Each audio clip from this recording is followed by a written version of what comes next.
Congressman Adam Schiff is accusing informal presidential advisor Roger Stone of lying. Schiff is the ranking Dem on the House Intel Committee and a constant presence. You always see him on cable news, not this show, however. He claims that Stone's testimony to the committee last September conflicted with the established facts. Here to respond is Roger Stone, author of the new book. I have it in my living room, Stone's Rules. And it's hilarious. I love it. Roger, you're apparently a liar, says Adam Schiff. I know you're in your crying towel all day and night, very upset about it. But react to what he said. I hate to say this, Laura, but it's just more bullshit from the congressman from California. It's even hard to know what he's talking about. If he's referring to the Twitter direct messages which were leaked to The Atlantic that proved that I had no collaboration with WikiLeaks, I turned those over to the House Intelligence Committee last September.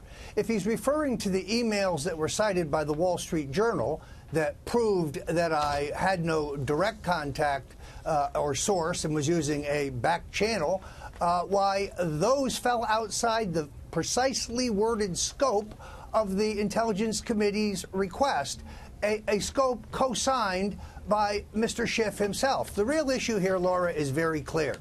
Mr. Schiff has said that he has seen, quote, significant evidence of Russian collusion in the 2016 election. He has produced none, zero. Of course he'd like to change the subject.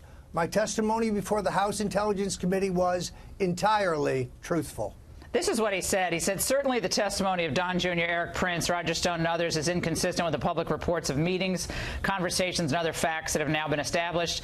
And if so, those public reports are accurate, then clearly they were not telling the truth. Don't you love how he worded it? That's like Clintonian wording. If the public reports are accurate.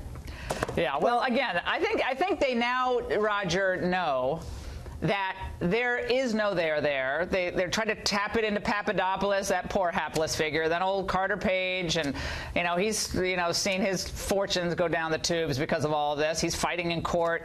You have all these convictions of these tertiary figures, except for the deal with Manafort, that we'll see where that goes, and his associate. But I think they're coming up empty, and so they have to keep it in the press somehow. They have to keep it going somehow with these little sparks of supposed interest. But I really don't think it works.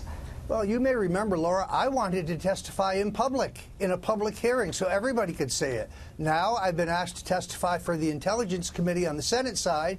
I respectfully request that that be in public. Let the TV cameras roll. You just want to sell your book, Roger. I'm just teasing you.